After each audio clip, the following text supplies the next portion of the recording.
I'm out here finishing or making more progress on this bedding cut. We cut probably half of it down that direction, probably last July. Trying to finish it up. It's going to be about 1.5 acres, but I wanted to show, like, this is loaded with rows. There's one here, there's one right up over there. I don't know if you can see it through the trees. It's back up there. There's a part of another one back here, if I can point to it. There's about 4 or 5 more over there. There's tons of poop. There's a lot of areas where they've been scratching through trying to get at these acorns. So if you wanted to make sure you had activity during the later part of the season, or just rut activity in general, I think this is the first thing you should do. Now, you should definitely plan it out.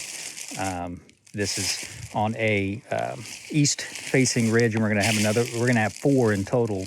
And I'll probably do a lot more showing of what's going on here as the season goes on. But I just want to show, I mean, this place is absolutely loaded. There's tons of activity in here. So don't wait to do this type of work. I also want to show you the plan for, as far as what I'm flush cutting, what I'm going to hinge cut, or what I'm going to just let it re-sprout. I kind of follow like the land and legacy type of thought process. Do 1/3 of each.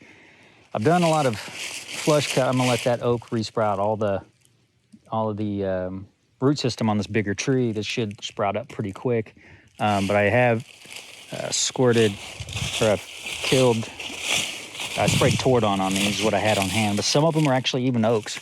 So don't be afraid to do that. Some of them, again, I'm going to re-sprout, but I haven't really done any of the hinge cutting yet because if I cannot fall, my plan is so typically what happens is the deer travel up this ridge or down this side back behind me, and then, sorry if I'm making you dizzy, and then they go, across. We've got a stand down there that we're probably going to move down here a little further as we get this more opened up, but then they go to a food plot over there, or they'll come down and they'll snake up this ridge the other side, and they'll go to the other side. But what I'm thinking we should do, the role of our hinge cuts is going to be to kind of guide them back down into this cut and in front of our stand. We'll probably do, a little this way and a little on the other corner, just to get them to kind of funnel them a little bit more in front of us. I'm also, as I'm doing this cutting, I'm trying to leave a trail kind of halfway, maybe 3/4 of the way up the slope.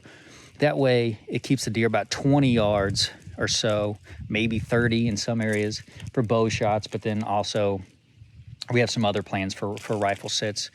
We can utilize actually the opposite wind and hunt the other ridge, kind of reach out with our rifle. But I just wanted to share, that's kind of the plan, 1/3 flush cut, 1/3, squirt so they don't go back, and then maybe 1/3 is going to be hinge cut. But hinge cuts in the right application are definitely good. Just don't overuse them.